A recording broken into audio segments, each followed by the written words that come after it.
Мосөлөө зүтгий. Монгол Төрийн мартагдсан хэвтүүл.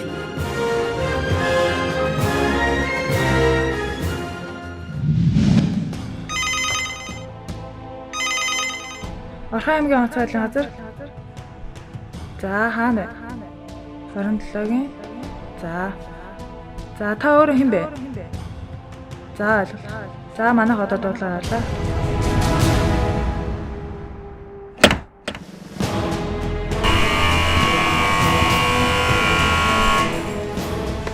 Галтүмөр унтрах аврах ангийн төгшүүрийн дуу. Энэ танд юу бодогдож байна?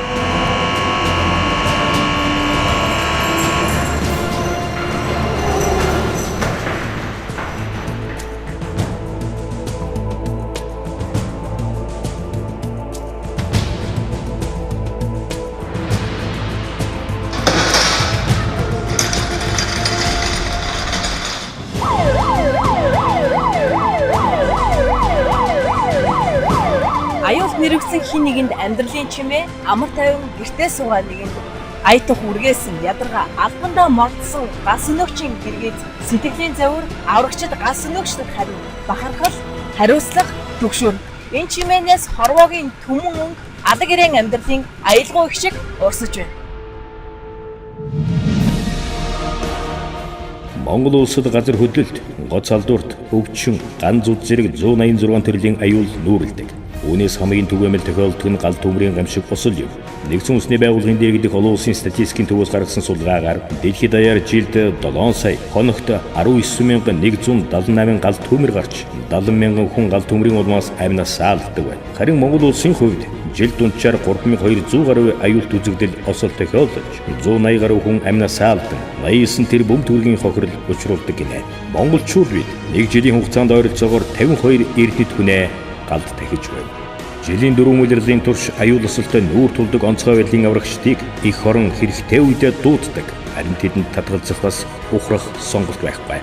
Онцгой алднууд 186 төрлийн аимшигт гамшгуудаас та биднийг ам бие үл хайрлан авардаг юм аа.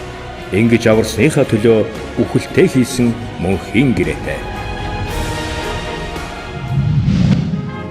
Ангараг Монгол улсын иргэн бэ онцгой байдлын асуудал илэрхийлсэн байгууллагад ажиллахдаа төрийн хуулийг дээдлэн хүлээсэн мөргөө өн шударгаар биелүүлж шаардлага гарвал амь насаа үйл хайрлан тэмцгээ батлан тангаргалаа.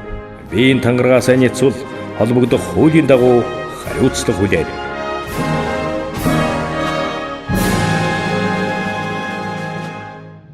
Монгол улсын хэмжээнд галт төмөрлөөс тэмцэх байгууллага ер нь галт төмөрийн аюулаас ард иргэд амнаас одоо өмчөрнгийг авран хамгаалах ийм үүргийг бол миний үед бол одоо ард иргэд бол сайн ойлгодог байсан л. Одоо ч гэсэн ер нь ард иргэд мэдээ сайтай болсон энэ онцгой байдлын одоо албаны эрх үүрийг одоо ер нь их өргөжсөн. За энэ албанд ороод бол би бол хүн байхын, хүндний чанар ямар байхын, эр хүн байхын бас нэг бусдын төлөө гэсэн зорилготой байгуулга учраас энэ албанд баргийн иргэд ороод зарим иргэд нь удлуу гарах нь гараад явж шантрах зөндөө юм харагдчихлээ.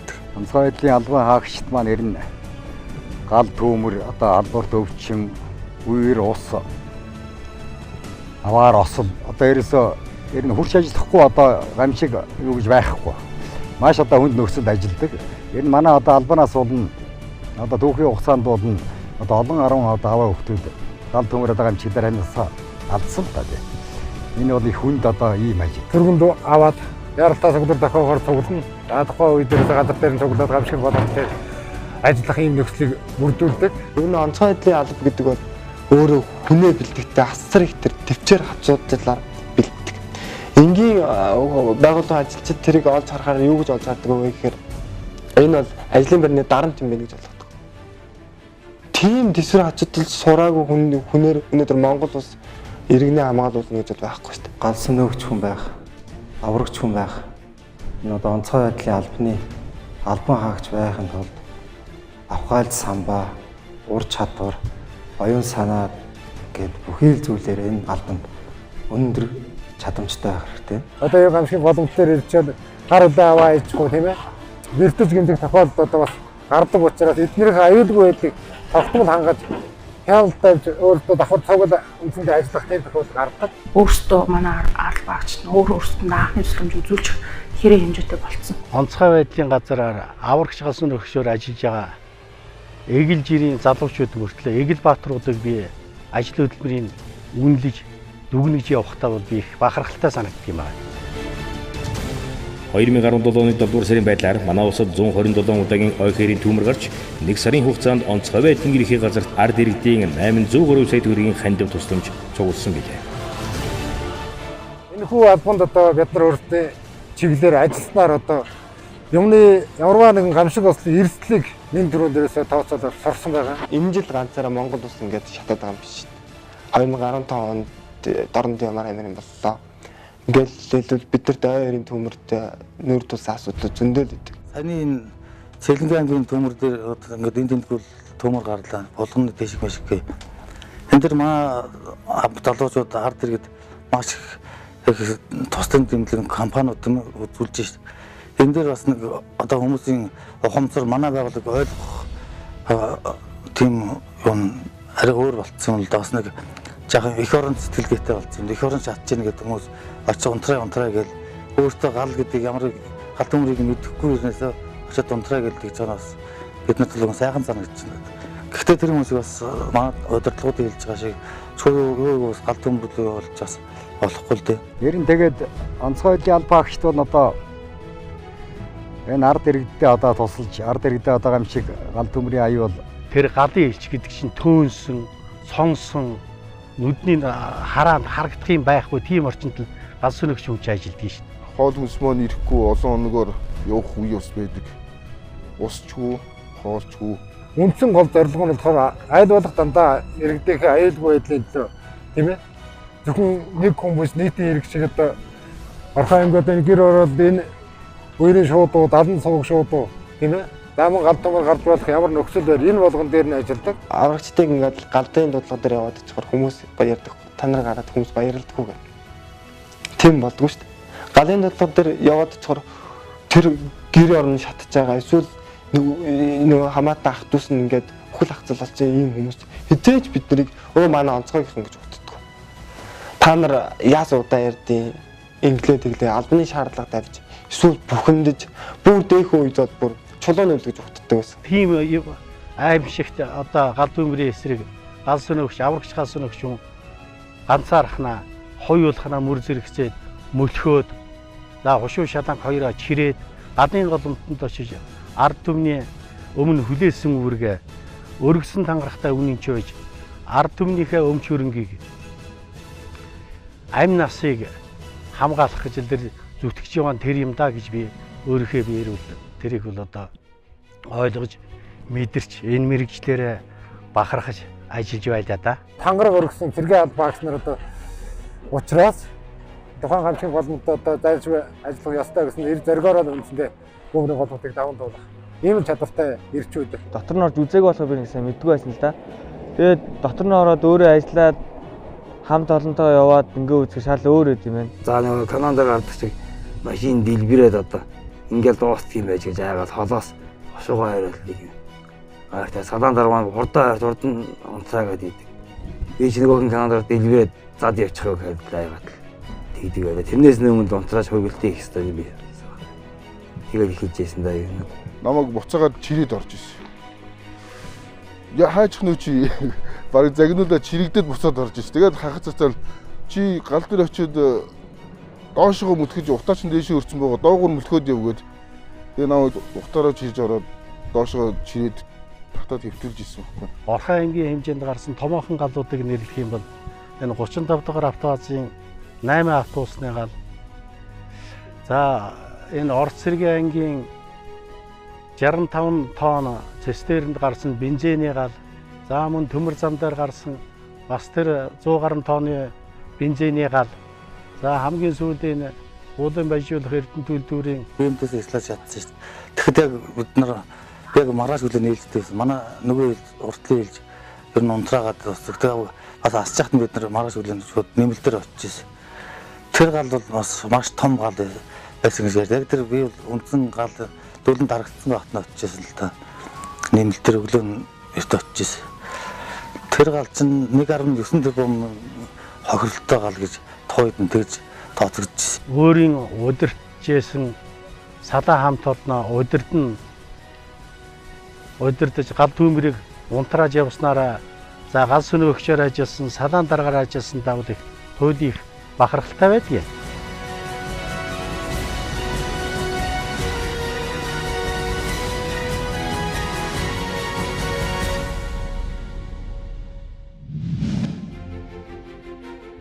Бяцхан хүүхдийн айдсыг ижээ аав нь хурайлж үргээдэг бол томчуудын айдсыг хэн үргээдэг вэ? Хүн бүхэн үргэлж зүхтаах тэрл аим шиг аюул, гам шиг ослыг ажрахгүй туулдаг игэл баатруудын тухай энд хүүрнэж байна. Бусдын зовлонтой өөрийн юм шиг тэмцдэг, хал үдсэн хөрсдөг царай, хат суусан ухаалаг яриатай, аюул гам шиг тохиолдоход аран зав үрээд гарахад бэлэн энэ онцгой албануудын бахархал юм аа. Гэвч халуун цэгт хангалуун амьдрал байдгүй. Ардын даруй баатрууд өнөөдөр хэрхэн амьдарч байна. За гал төмөрт одоо өртөх гэж байгаа ийм үед нь одоо олон хүний амь насыг бол одоо аварч хүний өмч ингээ хамгаалчаад эсвэл хүний амь насыг хамгаалчаад сүүлд нь бодож явахад сайхан дурсамжтай л байд юм л да. Ерөөсөө тэгээд нэг тийм дуудлага ирлээ даа тийшээ явлаа тэнд ажилтаа боллоо танд бид нар чинь дуудлага муулахтаа тийшээ яваад гэдэг. Хамгийн дөрөнд бол ар гэрийнхэн бол удах гэж боддог. Би бол ханараа бахархдаг. Заримдаа хэдэн өдөр явж байгаад орой шөнө ороод унтчаа гэртээ ороод унтна өглөө унтчаахт нь гаргаад явна. Тэгээ хүүхдүүдээ заримдаа уулзахгүй тохиолдол зөндөө гарнаа гарна. Хүүхдүүд бол ямар ядраатай юм ба чийл яг заримдаа яг ингээл яг ах дүүсээ найз нөхдөд юм бол яг баяр ёслолтын бэлтгэл ингээ яг сайхан ингээл бүх юм дэлгээл яг сайхан сууж идэл шууд уцтайгаараа уцтайгуур манай 100-ээс залгаж ийн өгч чинь эхний хүртэл мэддэг бол 100-ээс чи ажиллаж чигээл бас давхар сандарчдаг. Заримдаа гинт ингээл залгамаар санагдал залгахаар яг сая дөнгөж гал яваад ирлээ гэж ярьдаг байхгүй. Энэ цаагаар нэг зүн совинтэй нэг гэргийн нь бол ажил хийхэд туйлын өндөрлөлт байдаг. За тэгэл ажилтаа бол бүр хэцүү. Хүүхдүүдийг хэн харах вэ? Сургууль цэцэрлэгт нь хэн зөөж өгөх вэ? Хүүхдүүдийг хэн харах вэ? Онцгойлын албаагч бол юу нэг гэртээ байхгүй нэг шүү дээ. Ямар ч баяр ёслол болж исэн тэр үед бол бид нар ямар ч тухайд харуул ээлжтэй тэр ямар баяр өндөр өдөр нь ээлжтэй л ээлжтэй тэгэл за сайхан байдлаар яг гэр орныхондоо хэлжэл эхнэр хөвгтөө өмсчил тэгэл бид нар өглөө тэгэл гараад явдаг. Би өглөө болгон ээлжинд гарах гад явахдаа бол гэр бүлийнхний бүгдийг нь өмсөж гардаг. Онцгой байдлын аврагчид жилд 390-ээс 420 хүнд амьдрал бэлгэлдэг. Үүнийхээ төлөө тэдний авч буй дундад цалин 600 мянган төгрөг. Нийслэлийн статистикийн газраас гаргасан судалгаанаас үзэхэд 2016 оны байдлаар нэг өрхийн сарын дундаж орлогыг 1,36,361 төгрөг гэж тогтоожээ.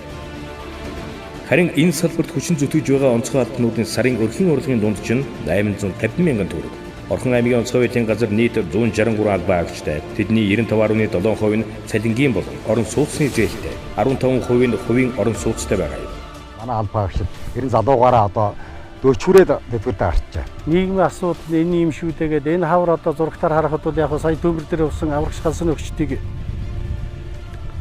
тэр сэтгэл зүйн зөвлөгөө өглөө амралтанд амрууллаа гэж ялээ. За тэр амралтанд бол бидний үед үл тийм байхгүй байсан шүү. 654-ийн цалинтай байсан. За удирдлагууд бол бас нэг 700 авдаг нэг иймэрхүү цалинтай байсан. Тэр үед би чинь бид нар чинь нэг 12 мянган төгрөг цалинтай байсан. Дараагаар нь 54 мянган зас болоо. Тэгээ тэрийгээ бас цаг тухайн үед нь өгдөг ус төр маань хэцүү байсан юм болов. Оронд нь гуйл мөрлөгдөд одоо хятадын нэг эрзэний гуйл ш. Тэр мэрийн цалингийнх нь оронд өгдөг. Тийм үе байсан бидний үед чинь. Тэгээд одоо тэр үед чинь мөнгө төр багтай байсан юм уу? Доорож өдрийнхөө хооллог хийхдээ л өөхөн тасаар цөм мөнгө хийгээл цөмд өөхөн тас юм иддэг байсан. Цалин мөндөө хичнээн яг бид нар хүрэлцээтэй гэж өөртөө бодсон ч гэсэн яг иймэрхүү гамшиг улсын нөхцөл байдал дээр өөртөө очоо тэндээ бас нэг хэрэглэн тэгээд ардаа гэртээ бас зарцуулна. Мөнгөн дүн бол бас харьцангуй бага чамлалтай санагддаг. Гэхдээ бидний үндсэндээ гол зорилго болохоор ард ирдэг аюулгүй байдлын төлөө амьдрах ёстой гэсэн өргөсөн тангараг байгаа учраас нэг цалин мөнгөний тал дээр бид нар асуудал гаргаад дутуу байна гэдэг асуудал бол бас их хүртээмжтэй биш байдаг гэж. Одоо та бүхэн ярилцлага аваа нийгмийн байдал чинь муу байна уу? Цалин чинь муу байна уу гэж асууд хинэн ч танд миний цалин муу байна гэж хэлэхгүй. Нэг жинхэнэ ирчүүд эзэч би өнсөд нэг хэлэхгүй шүү дээ. Төрөөс нэгэнд одоо бидний цалин хамж яг сайн тултал нь хангаад нэмээд өгч чадахгүйс одоо бид нар байгаа цалингаа аваад энийгээрээ л амьдрахаас өөр арга байхгүй. За манай залуучууд одоо нэг дунджаар нэг 700 мянган төгрөгийн цалин авчих гэж бодъё. Тэгээд 700 мянган төгрөгийн цалин авна. 750 мянган төгрөгийнхаа 450 мянган зэм нөгөө цалингийн зээлтэй. Тэгэл тэр чин зээлээ хийн. Тэгэл үлдэгдлэр нь бас хоёр охиноогоо хувцлан хоолнд амьдралаа залгуулна. Ингэж л байгаа манайхан бүгд яг нэгэн жишгээр л уцгаах харагддаг шүү дээ. Ер нь бол хөрөлцөө бол нэг тийм хангалттай биш л дээ. Бас нэг үйлдвэр дагсан юу болохоор бас үйлдвэрийнхээ юунд бас сэргичгэл ах шиг юм шүү дээ. Гэхдээ бид тэр айл болохыг хичээгээл болгодог. Бидний үедээ яг та нэг 650 мянган 650 төгрөг аваад яг тэр үедээ одоо бидний амьдралууд нэр болж байсан л да тий. Алпакс тийм ажиллах нөхцөл үндсэндээ хүн нөхцөл байдаг гэж үздэг. Улсынхаа төлөө бид нар хөдөлгөж байгаа өнөөдөр. Тийм болохоор хинэнч би тэгжээ гэж гомдол мэдээсгүй. Тийм болохоор та бүхэн яг үнэхээр бодит үнийг мэдэх гэдэг бол бичиг баримтыг судалсан илүү үр дүнтэй гэж бид нар бодож байна.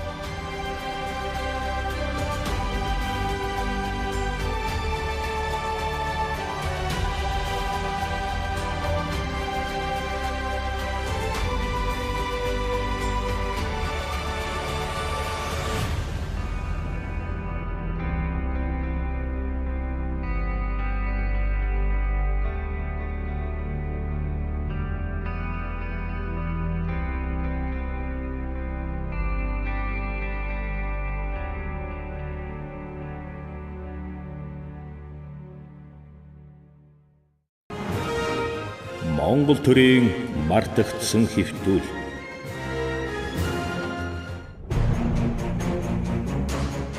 Харин гадаад тэр дундаа Америкийн Нэгдсэн Улсад аврагчдын жилийн хөдөлмөрийг $49,197-оор үнэлж байна. Сард дунджаар 4 сая төгрөг. Гэвч гомдлох хэрэггүй албанууд мөнгөөр хэмжиж тоологдохгүй бахархал гэж бас бий. Энэ бол үний аим.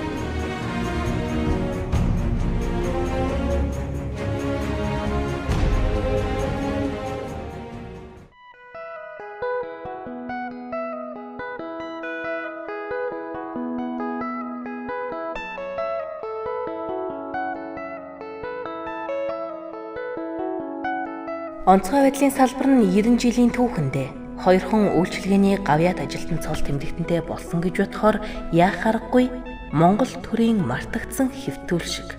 Мөрдөс медаль хоёроор бахархлын сэтгэлээ цадгадаг тэдэнд нийгмийн халамж баян заяагаагүй ч хилээ нийтийн бахархлыг харамгүй өгмөр. Төмөрөөр гангарсан төмөр хүмүүс бол энэ салбарын юм байна. 2017 он бол нийгмийн сонор мэлмийн хурцдсан жил байхын зэрэгцээ энэ лонд иргэдийн анхаарал Монгол Төрийн мартагдсан хэвтүүлүүдэд сансан ботсон. 2017 оны 7 сарын байдлаар манай улсад 127 удаагийн ой хэрийн төмөр гарч төмөртэй холбоотой мэдээллүүд цахим орчинд эрчтэй төгж 1 сарын хугацаанд онцгой байдлын ерөнхий газарт ард иргэдийн 800 гаруй сая төгрөгийн хандив тусламж цугласан билээ.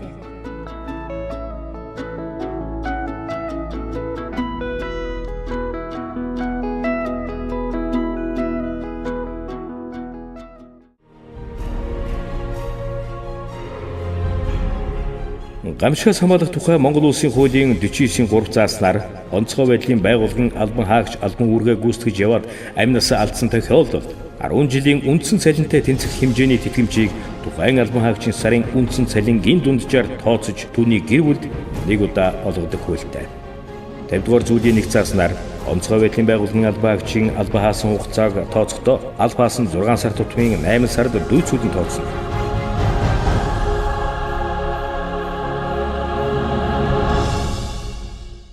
Албаагчдууд одоо бас үнэхээр хүнд нөхцөлд ажилладаг л да. Өөрсдийн эрсдэл бол маш өндөр байдаг л байна. Доотлол нь 3 хоног тэгэл нь 10 гаруй хоногоор нөгөө олон жил ажиллахаар халуун хөдөө харших гэж ярьдаг тийм үү? Энээс шалтгаалаад бас нуруу бөөрийн өвчлөл бас төлхөө байна. Гэсэн хэдиж манай онцгой байдлын албаны албаагч тийм ажиллах нөхцөл үндсэндээ хүнд нөхцөл байдаг гэж үздэг. Бидний бэлтгэл их шаарддаг одоо. Угаан галтай тэмцэлдэж үхэл амьдралыг дэнсэлж яваа тэд гадаадын улс орнуудын галс өнөөгчийн үнлэмжийн нийтлэг жишгээс даруй 6 дахин баг үнэлэгдэж гадаад улс оронтой харьцуулаагүй юм гэхэд төрийн албаны нарийн бичээчээс баг цалинжих жишээ нэг. Одоо албаны нөхцөл маш хүнд шүү дээ тэгээд юм. Одоо галс өнөөгч хүн юу хийж чадах ёстой юм? Одоо тангараг өргөсөн цэргийн албаагч нар одоо Учраас осны гутал нөгөө цаваа аваад хурцээ барил тэгэл тухайн гамшиг голомт одоо зайлшгүй ажиллах ёстой гэсэн эр зоригоороо үндсэндээ гүмрийн голомтыг даван туулах. Олон хүний амь насыг бол одоо аварч. Олон сан залуучуудтай хөлний ирээд шажинаад ажиллаад маш их зүйлийг сургаж өгсөн ч тохиолдол байгаа. Дараагийн залуучууд сурах зүйл маш их байгаа гэсэн. Ийм л өгөлттэй ажилладаг да. Мэргэжлэрээ бахархаж л явах хэрэгтэй юм шиг боддог шүү дээ. Энэ албаараа л бахархал л үлдэн шүү дээ. Би айгүй бахархалтай хэлдэг байхгүй. Онцгой байдалд аврагч сөнөгч идэг. Би бол ажиж хугацаанд дагаад бахархдаг юм. Би хавбагтаараа бахархдаг. Нас сайхан мэргэжил. Та онцгой туслах гэдэг юм бол цаг агаарын мэдээ харж байгаад аялалд гарчээ. Энэ л Монгол Төрийн мартагдсан хэвтүүл. Нэг өдөр ажилдаа явлаа гэд эргэж ирэх хэсэг нь эргэлзээтэй энэ албаны игэл баатруудын хөлмрийг үнэлдэг хүмүүс гэхэд амь насыг нь үнэлмээр. Төрийн тусгай албан хаагчид гомдлох хэрэггүй. Хэрвээ гомдлох хэрэгтэй байсан бол энэ нэвтрүүлгээр хүнсэн сэдэнд зүй ёсоор хөндөгдөх байсан хаа.